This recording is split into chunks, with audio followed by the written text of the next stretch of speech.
Hello दोस्तों, आज हम पढ़ेंगे वेदों के बारे में। वेद क्या है? एक मोस्ट इम्पोर्टेंट महत्वपूर्ण एक पार्ट है आप जो परीक्षा के अंतर्गत। तो इसके बारे में हम चर्चा करेंगे। इससे रिलेटेड 1 या 2 क्वेश्चन आपको देखने को मिलते हैं। तो हम वेदों के बारे में संपूर्ण जानकारी पढ़ेंगे और एक भी क्वेश्चन उससे बाहर नहीं आएगा। तो चलो स्टार्ट करते हैं। तो देखिए, संहिता किसे कहते हैं? तो संहिता चारों वेदों का सम्मिलित रूप होता है। तो संहिता क्या होता है? चारों वेदों का क्या होता है? सम्मिलित रूप होता है। तो देखिए, संहिता किसे कहते हैं? वेदों का सम्मिलित रूप। वेदों का सम्मिलित रूप। वेदों का सम्मिलित रूप क्या होता है? चारों वेदों का सम्मिलित रूप। तो संहिता आपको पूछे तो चारों वेदों का सम्मिलित रूप, या संहिता दे दे तो आपको ऑप्शन में क्या करना है? ऋग्वेद, यजुर्वेद, सामवेद, अथर्ववेद की बोल दे कि संहिता के भाग होते हैं। तो ये चारों भाग होते हैं। अब बात करते हैं कि ऋग्वेद की बात करते हैं। तो सबसे प्राचीन वेद कौन सा है? बात करते हैं सबसे प्राचीन वेद की। सबसे प्राचीन वेद, ये आप नोट डाउन करते जाइए। सबसे प्राचीन वेद की बात करते हैं तो ये है ऋग्वेद।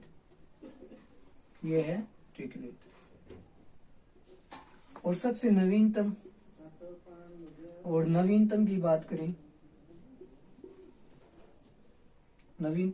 करें, तो वो है अथर्ववेद। अगर प्राचीनतम पूछे सबसे तो ऋग्वेद, नवीनतम अथर्ववेद। और वेद हमारे जो ग्रंथ है उनमें सबसे प्राचीन है। वेद क्या है? सबसे प्राचीनतम ग्रंथ है। सबसे प्राचीनतम माना जाता है। अब बात करते हैं कि वेदों के संकलनकर्ता कौन थे? ये भी कई बार पूछ लिया जाता है संकलनकर्ता के बारे में। तो ये कौन थे? महर्षि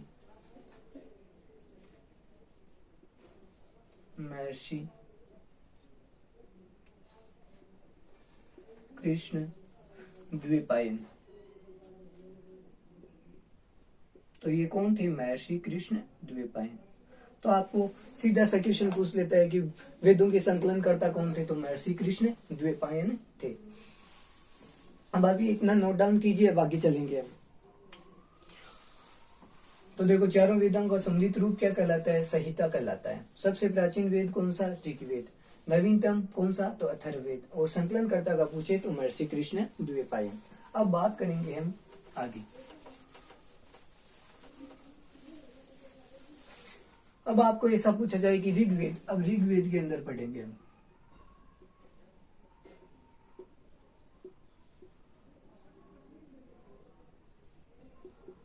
देखो, ऋग्वेद में पहले पूछता है कि मंडल कितने होते हैं। तो देखो, मंडल, तो ऋग्वेद में टोटल मंडल होते हैं 10। अब बात करते हैं सूक्त की।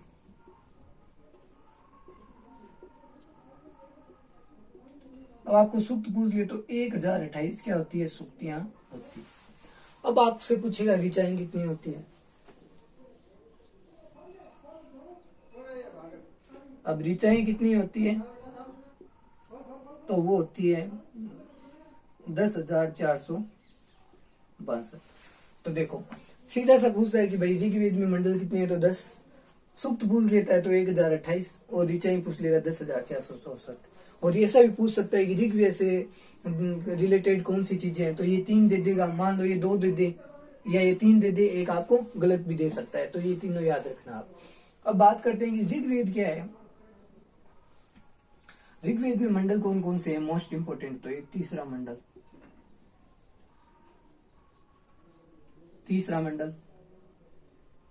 एक 8वां मंडल, एक 9वां मंडल, एक क्या है? 9वां मंडल, और एक क्या है? 10वां मंडल। अब एक बात याद रखना, जो ऋचाओं का अध्ययन करते हैं उन्हें क्या बोलते हैं? उन्हें होत्री बोलते हैं। ऋचाओं के अध्ययनकर्ता को क्या बोलते हैं?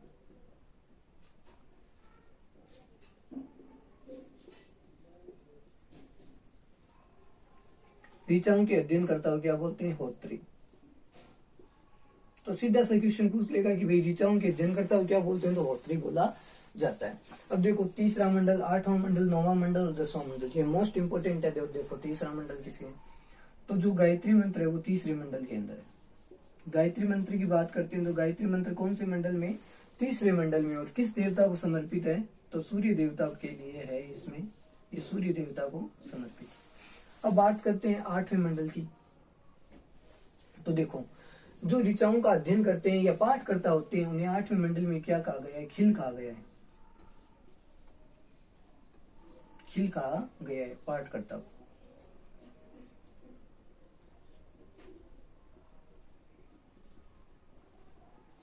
अब बात करते हैं नौवें मंडल की। तो नौवें मंडल में क्या है? देवता सोम का वर्णन है। सोम, देवता सोम का वर्णन है। तो ये आपके लिए ऋग्वेद बहुत ही मस्ट है, इससे क्वेश्चन एक बनता ही है। 10वां मंडल था तो 10वें मंडल में क्या है? वर्णन है।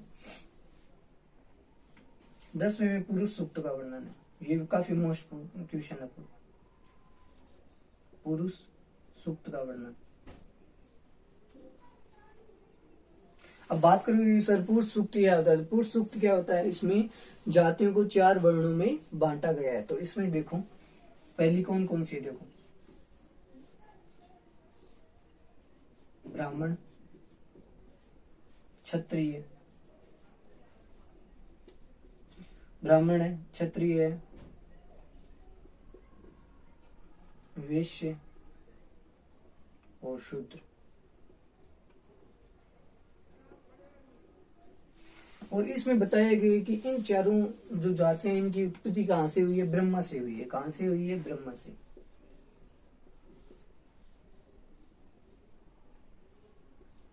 कहां से हुई? ब्रह्मा से। तो देखो ब्राह्मण कहां से हुए हैं? ब्रह्मा के मुख से। ब्राह्मण ब्रह्मा के मुख से उत्पन्न हुए हैं। बात करते हैं क्षत्रिय की तो भुजाओं से, भुजा से। वैश्य की बात करते हैं तो जंघा से। बात करते हैं शुद्र तो शुद्र कहां से हुए? पैरों से। तो ऐसा नॉर्मली पूछेगा ही भाई 10वां मंडल है वो किससे रिलेटेड है? पुरुष सूक्त से। 9वां मंडल देवता सोम का वर्णन किया गया है। 8वें में क्या होती है? जो ऋचाएं होती है उनके पाठ करता खिल कहा गया है। तीसरे मंडल में क्या है? गायत्री मंत्र का उल्लेख किया गया है जो कि सूर्य को समर्पित है। मंडल की बात करें तो टोटल कितने हैं? 10 मंडल है। सूक्त की बात पूछे तो सूक्त कितने? 1028 है। और ऋचाएं पूछे तो 10,462 ऋचाएं इसके अंदर है। तो ये टोटल मैंने ऋग्वेद के बारे में बताया। अब मोस्ट इंपोर्टेंट क्वेश्चन एक और बनता है कि ऋग्वेद में गाय को क्या कहा जाता है? गाय को क्या कहा जाता है? तो अघन्य कहा जाता है। अघन्य। गाय को क्या कहा जाता है? अघन्य। ये भी काफी मोस्ट इंपोर्टेंट क्वेश्चन है। और मंडल की बात करते हैं तीसरा मंडल मोस्ट इंपोर्टेंट है। तीसरा मंडल क्या है? गायत्री मंत्र को समर्पित, भगवान सूर्य से रिलेटेड। और एक 10वां मंडल इंपोर्टेंट है। तो ये आप नोट डाउन कीजिए। अब मैं ऋग्वेद के बारे में एक बात और बताता हूं आपको कि जो ऋग्वेद का जो ब्राह्मण ग्रंथ है,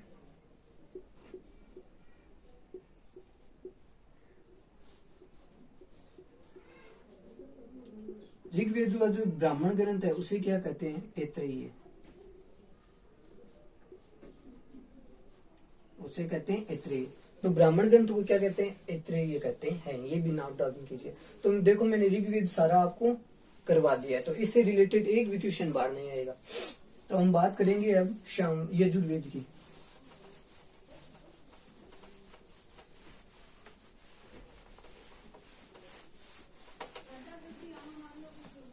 अब बात करते हैं यजुर्वेद की। सेकंड ऑफ क्या है? यजुर्वेद।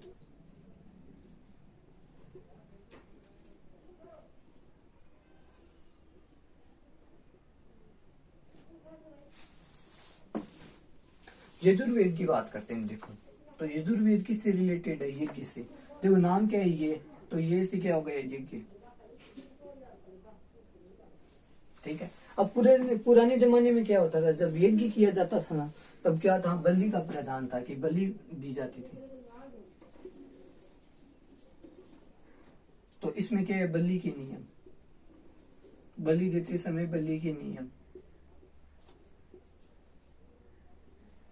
और यज्ञों के नियम, यज्ञों के नियम। तो इसमें दो बातें याद रखना, बलि के नियम और यज्ञों के नियम। और सबसे मोस्ट इसमें क्वेश्चन बनता है तो ये बनता है कि ये गद्य और पद्य दोनों भाषाओं में है। गद्य एकमात्र वेद है जो गद्य एवं पद्य दोनों भाषाओं में लिखित है, दोनों भाषाओं में।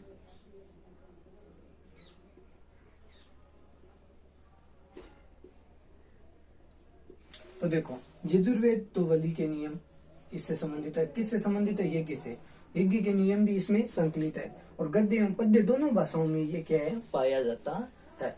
अब देखो यजुर्वेद में तो इतना सा ही है, आपको याद रखना है। हम बात करते हैं कि जो पाठकर्ता होते हैं, यजुर्वेद का पाठकर्ता, उसको क्या कहते हैं?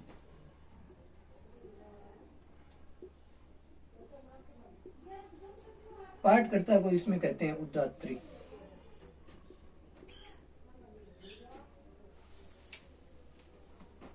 सॉरी, वो सामवेद में कहते हैं पाठकर्ता को उद्धात्री। तो आप यजुर्वेद में इतना ध्यान रखोगे, ठीक है। अब बात करेंगे हम आगे। अब बात करते हैं सामवेद की। तो सामवेद में तो एक ही क्वेश्चन बनता है, वो आप जानते हैं। सामवेद, सामवेद तो सामवेद किससे रिलेटेड है? संगीत से। तो आप ऐसे याद कर सकते हैं कि देखो सरगम कैसे होती है? सारे गामा, सारी गामा होती है, सारे गामा। तो सरगम से रिलेटेड आप क्या कर सकते हो? संगीत से रिलेटेड सामवेद को आप याद रख सकते हो। तो संगीत का किसमें? और भारतीय संगीत का जनक किसे कहा जाता है? और इसे भारतीय संगीत का जनक कहा जाता है, इस वेद को।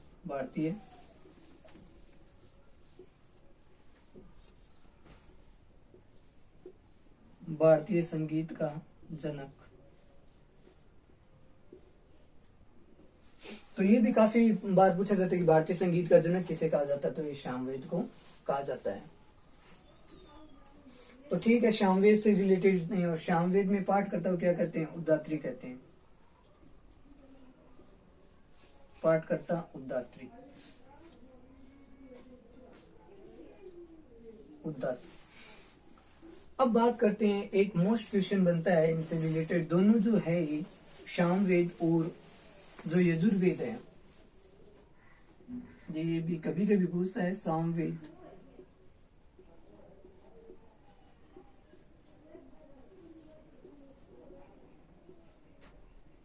सामवेद और यजुर्वेद ऐसे ग्रंथ है या ऐसे वेद है जिनमें कोई भी प्राचीन घटना का वर्णन नहीं है। क्या नहीं है? प्राचीन घटना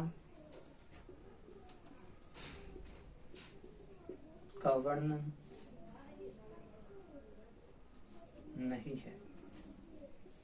तो ये भी नोट डाउन कीजिए, सामवेद और यजुर्वेद एकमात्र ऐसे वेद है जिनमें प्राचीन घटना कोई भी उल्लेख नहीं मिलता। अब बात करेंगे मोस्ट इंपोर्टेंट, यजुर्वेद और ऋग्वेद, ये मोस्ट इंपोर्टेंट है। तो ये अथर्ववेद की बात करते हैं।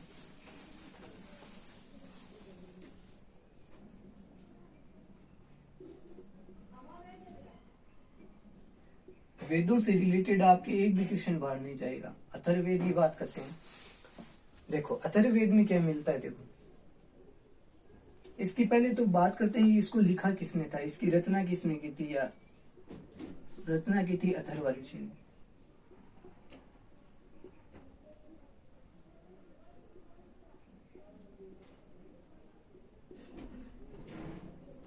तो देखो नाम अथर्व है, तो किसने रचना की? अथर्व ऋषि के द्वारा। अब बात करते हैं इसमें किस चीजों का वर्णन है। तो देखो जादू टोने, जादू टोने, अंधविश्वास, अंधविश्वास।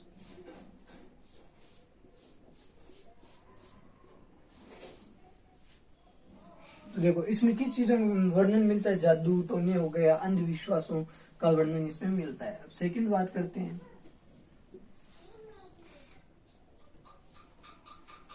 तो सेकंड बात करेंगे तो औषधियों का वर्णन किसमें है? औषधियों का वर्णन। औषधियों का वर्णन किस में मिलता है? वो भी अथर्ववेद के अंदर मिलता है। अब तीसरी बात करते हैं। तो देखो, जादू टोने अंधविश्वासों का वर्णन इसके अंदर है, औषधियों का वर्णन इसमें है। अब तीसरी बात करते हैं सभा एवं समिति।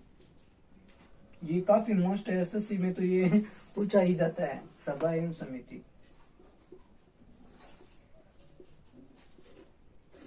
सभा समिति क्या है? प्रजापति की दो पुत्रियां। इसमें क्या बताया गया? प्रजापति की क्या बताई गई है? पुत्रियां। तो आप ये क्वेश्चन नोट डाउन कर लो और मोस्ट भी कर लो, एक औषधि वाला कर लो। तो सभा एवं समिति को क्या बताया गया? प्रजापति की दो पुत्रियां इसके अंदर बताया गया। तो अथर्ववेद में आप इतना याद करोगे ना, तो एक क्वेश्चन आपको इससे देखने के लिए मिल जाएगा, या आप टिक कर दोगे उसको।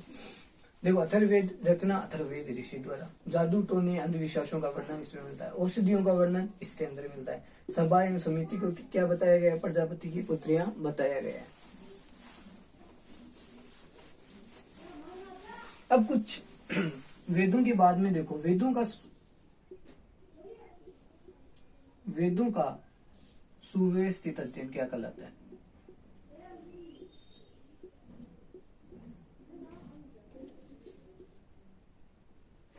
जो वेदों का सुव्यवस्थित अध्ययन है,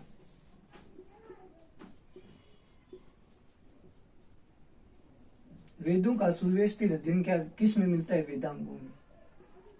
वेदांगों। तो यदि वेदांगों को सुव्यवस्थित पढ़ा जाता है तो किसका अध्ययन होता है? सुव्यवस्थित वेदों का अध्ययन होता है। तो वेदों का सुव्यवस्थित अध्ययन करना क्या कहलाता है? वेदांग कहलाते हैं। और वेदांगों की संख्या कितनी होती है? 6 होती है। तो ये भी काफी बार पूछा जाता है, वेदांग कितने प्रकार के होते हैं या संख्या कितनी होती है? तो 6 होती है। और वेदांग पूछे कितने होते हैं? तो देखो,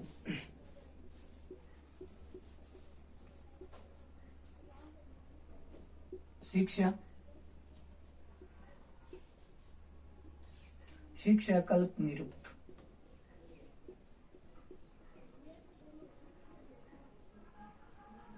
शिक्षा, कल्प, निरुक्त।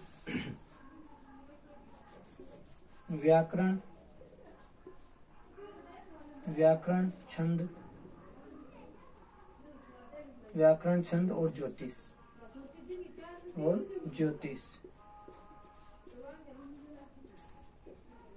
देखो, शिक्षा, कल्प, निरुक्त, व्याकरण, छंद और ज्योतिष।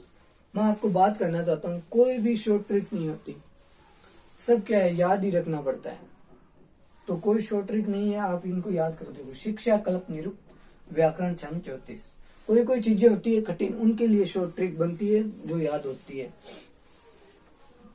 तो वेदांगों की रचना क्यों हुई? क्योंकि वेदों का सुव्यवस्थित अध्ययन करना है।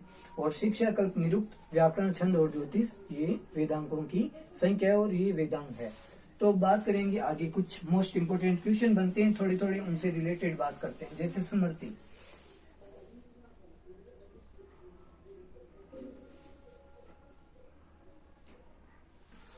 देखो, स्मृति क्या होती है? ग्रंथ है। क्या है? ग्रंथ। सबसे प्राचीन ग्रंथ है। स्मृतियों में सबसे प्राचीन ग्रंथ कौन सा? मनुस्मृति।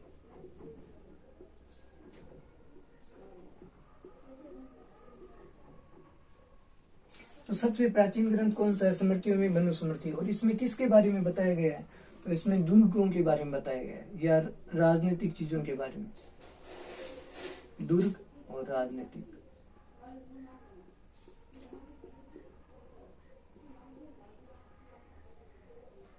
ठीक है, ये तो हो गए स्मृति से संबंधित। अब बात करते हैं एक मैत्रेयनी।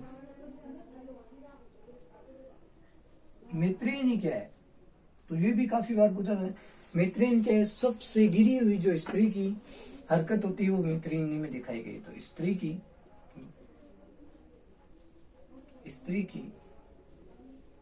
गिरी हुई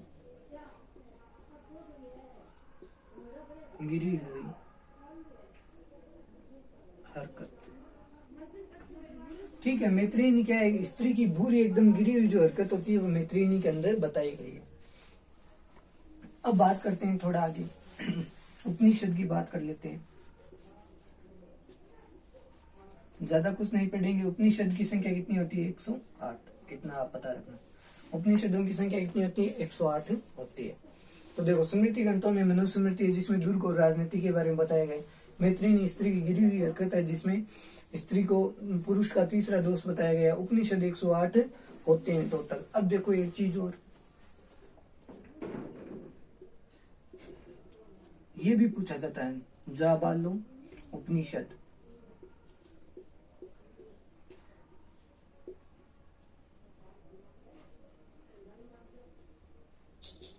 देखो जाबालो उपनिषद क्या है, इसमें चारों आश्रमों का वर्णन है। क्या है? जैसे वामप्रस्थ आश्रम होते हैं ना, तो चारों आश्रमों का वर्णन मिलता है।